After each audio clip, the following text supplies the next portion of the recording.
comment on finit tous par s'habiller pareil, sans le vouloir? Et pourquoi on porte tous les mêmes fringues sans le savoir? Franchement, tu crois choisir tes vêtements? Pas vraiment. Aujourd'hui, on va explorer tout ça avec Claire, notre héroïne de ce podcast. Et vous allez voir, entre ce qu'on croit vouloir et ce qu'on nous souffle, il y a un monde de fils invisibles prêt à être coupé. Bienvenue dans l'épisode 4 de notre série Le pouvoir du vêtement au quotidien. Si vous avez suivi, Claire, vous la connaissez déjà. C'est cette femme qui a troqué ses tailleurs pour des joggings. Dans les épisodes précédents, on a parlé de ce que ses vêtements disaient d'elle, des rôles qu'ils jouent. Mais aujourd'hui, on remonte encore plus loin. Et si ce n'était même pas elle qui décidait? Pas vous non plus. On va explorer ce qui influence vraiment nos choix vestimentaires. Depuis qu'on est petite, on nous souffle, on apprend, souvent sans qu'on s'en rende compte, parfois sans même un mot, ce qu'une femme devrait porter. C'est dans les poupées, les contes, les rayons de magasins. On nous dit « mets ta jolie robe pour être sage » ou « un pantalon, c'est pour courir et jouer ». Et même adultes, ces codes sont toujours là, déguisés. Regardez autour de vous. Les coupes dites féminines sont souvent cintrées, douces, fluides. Et les coupes masculines, elles, sont larges, rigides et fonctionnelles. Et on se conforme à ces codes, sans toujours les questionner. Alors, quand Claire passait de la robe au costume, puis du tailleur au jogging, elle ne faisait pas que changer de look. Elle entrait et sortait de cases qu'on lui avait préparées dès l'enfance. Parlons des médias et des réseaux, ainsi que des algorithmes, comme Instagram, TikTok, les pubs, qui nous bombardent d'images, comme une influenceuse en crop top. Quand on regarde ces images, on se dit « tiens, pourquoi pas moi ?» Chaque jour, on passe des heures sur nos écrans, et chaque image qu'on voit laisse une trace. Comme une robe fluide sur Pinterest, ou un haul sur YouTube, ou une tendance hiver 2025 sur TikTok. Et ça s'imprime dans notre inconscient. Mais ce que peu de gens savent, c'est que nos envies ne naissent pas par hasard. Derrière, il y a des prédictions. Et ce que beaucoup ignorent, c'est que tous nos clics, nos likes, nos recherches alimentent des machines. Ils observent tout. Ce qu'on mange, ce qu'on écoute, comment on s'habille, ce qu'on sauvegarde. Ça s'appelle les bureaux des tendances. Et oui, ça existe. Ils scannent nos comportements sur Pinterest, Google et tous les réseaux en ligne, et même en boutique. Ils en déduisent les tendances de demain. Couleurs, matières, coupes, tout ça est décidé parfois 2 ans à l'avance. Et comme dirait Miranda dans Le diable s'habille en Prada, même votre pub choisi au hasard a été imposé par 2 stylistes dans un bureau il y a 2 ans. Ils savent déjà que vous avez aimé 3 jupes plissées en octobre ou que vous allez probablement acheter du beige en février. C'est de la donnée, de la prédiction. Et ça devient notre liberté de choix. Parlons maintenant de votre culture familiale et de vos traditions. Ce qu'on porte reflète aussi nos racines. Tout ça influence nos choix vestimentaires. Chez certaines, porter des couleurs vives, c'est un héritage. Chez d'autres, le noir, c'est un code de pudeur ou de respect. Et pour d'autres, c'est triste. On porte les symboles de notre culture sans les interroger. Et parfois, on s'adapte, on se fond, on gomme. Par exemple, une femme originaire d'un pays où l'ornement est valorisé pourra se sentir trop voyante dans une entreprise où le minimaliste domine. Alors elle change par obligation silencieuse. Parlons maintenant de notre rôle dans la société.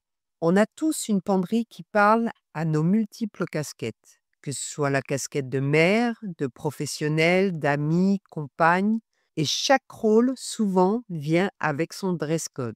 Chaque rôle a son uniforme.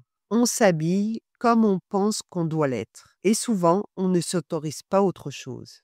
On veut être la maman pratique, la collègue sérieuse, la copine stylée, et on adapte nos tenues pour coller au décor qui nous entoure. Mais au fond, est-ce que toutes ces femmes dans notre placard nous ressemblent vraiment? Ou sont-elles juste des costumes qu'on enfile pour répondre aux attentes des autres?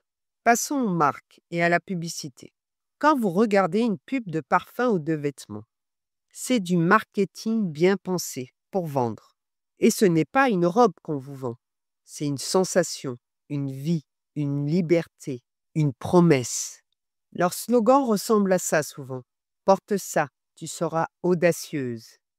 Mets ce sac, tu seras enfin reconnue.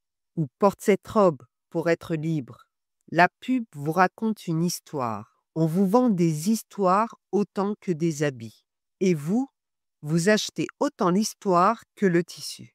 Et pendant ce temps, toutes les vitrines finissent par se ressembler.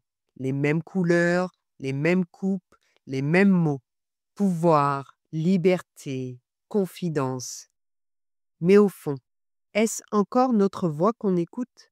Claire est au croisement de tout ça. Elle est prise dans tous ses fils à la fois. Souvenez-vous, quand son fils lui dit «Dans ta veste, on dirait une vieille, ça la pique». C'est un petit commentaire, mais qui a un grand effet.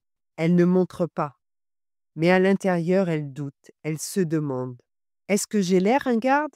Du coup, elle replie sa veste et elle replie avec elle une part d'elle-même. Et là, sans le vouloir, son fils l'entraîne dans un rôle de mère respectable.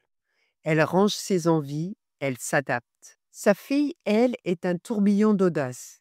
Elle suit les tendances sur les réseaux. Elle ose. Elle est chic, cool et désinvolte. Claire la regarde et l'admire.